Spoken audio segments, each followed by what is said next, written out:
My name is Danielle, and I'm the Conservation and Youth Education Specialist with the Colorado State Forest Service. Today we're going to be doing an activity from Project Learning Tree called The Closer You Look. You can find this activity in Project Learning Tree's Nature Activities for Families. This is found under the Resources section at PLT.org.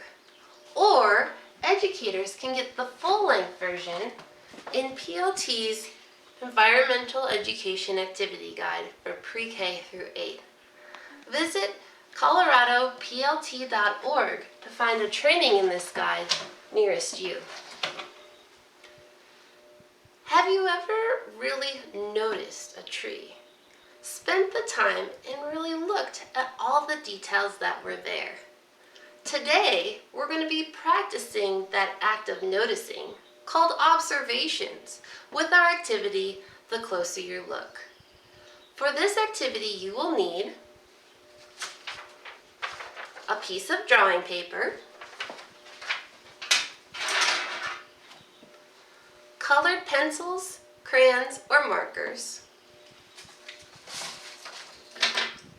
a clipboard, or if you don't have one handy, you can make your own with a piece of cardboard and a clip. And you'll also need the activity and Nature Activities for Families, The Closer You Look, so you can get the table graphic organizer. This is a table where we'll be recording some information important to our observations.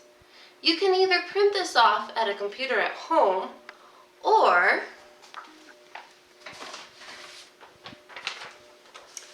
you can do your own hand-drawn version and fill in the details as you go.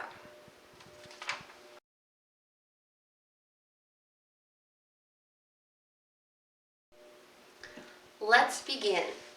To start, I want you to close your eyes and picture a tree. I want you to think about as many details as you can. Keeping your eyes closed, let's start with the trunk. What is the shape of the trunk? How many trunks are there? Is there one big trunk, or does your tree have several trunks spouting out from the roots? Next, think about the bark. What color is the bark? What does it feel like? What does it look like? Keeping your eyes closed, picture the branches of your tree. What shape are the branches? Do they have any thorns? What do the leaves look like? How are they attached to the branches? What do the leaves feel like? What shape are they? Take a moment and picture again those details of your tree. Go ahead and open your eyes. Now what I want you to do is create a drawing of the tree from your memory. I would like you to be as detailed as possible, thinking about things like the shape of the trunk, the color of the bark, what the branches look like, and the leaves. Include as many details as you can remember. What I'd like you to do is pause, finish your drawing, and when you're ready to come back, hit play.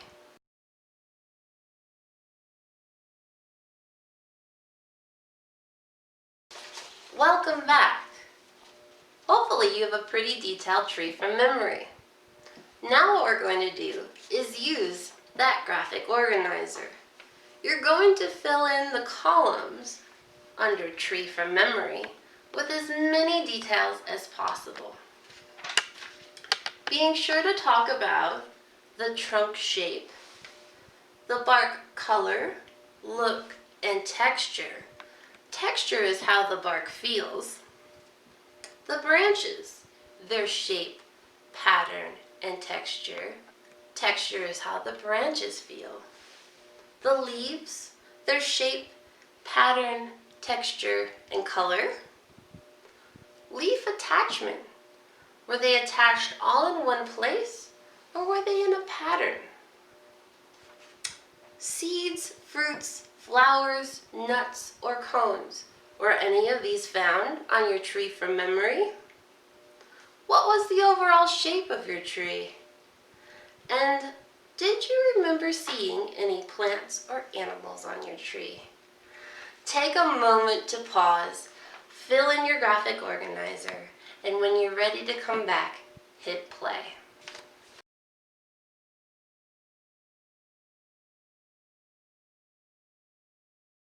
All right, now we're going to go ahead and get us ready for when we go outside to observe our tree. We're going to act out some motions to help us think about the different parts of a tree. The first one, the trunk. What you're going to do is root your feet down nice and firm and stand up nice and tall and straight like the trunk of this tree. What you can do next is grow your branches nice and long like your tree. And at the end of the branches, just like this one, you have your leaves. So go ahead and get your leaves out, trees. And because it's a nice windy day, you can go ahead and sway your branches in the breeze.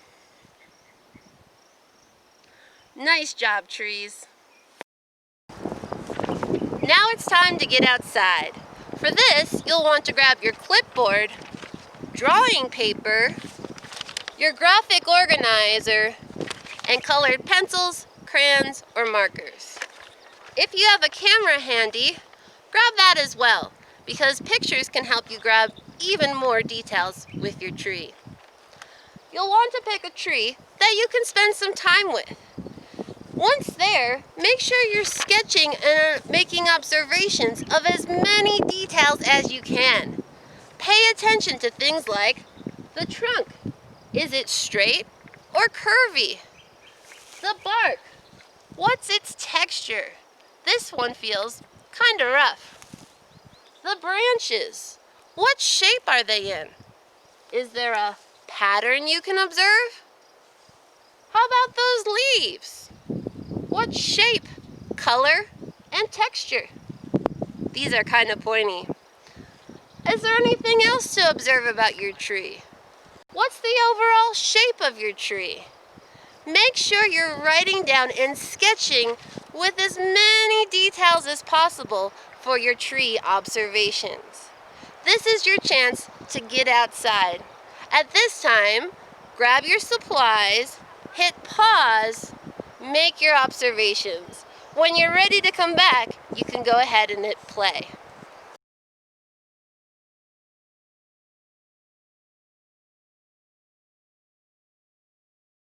Welcome back. Hopefully you were able to get outside and make some good observations of your tree. If you haven't already done so, go ahead and fill in the details on your graphic organizer, making sure to write all of your noticings with your tree from observation. You can also take the opportunity to complete your drawing and compare it to your tree from memory. What are the things that are similar? Did you notice anything that was different? In my observations, when I took a closer look, I found out that the bark, which I thought was brown and smooth, was actually gray and brown, and it was a little bit rough towards the bottom. Also, the closer I looked, I noticed that those needles that I remembered being in clusters spread a little bit further down the branches than I originally thought. And my tree from observation had a lot more branches than my tree from memory. This is a really great thing to check out all of the similarities and differences between your two drawings. This is an activity you can be really creative with. You can even write a poem. I really liked what Hunter Liu, a 4th grade student from Sunny Hills Elementary, did. He took a photo of an icy branch during this activity and wrote a haiku. The icy branches on a chilly winter day stare right back at me. Nice job, Hunter. You can also be creative with an art project. Finding spare materials around my home, I was able to create this 3D model of my tree. Check it out. Hopefully you were able to take a closer look and make some observations of some tree details that you might not have noticed before. I encourage you to try this activity again, checking out a new tree and seeing what observations you make. Thanks for spending time with me today, and have fun the next time you take a closer look.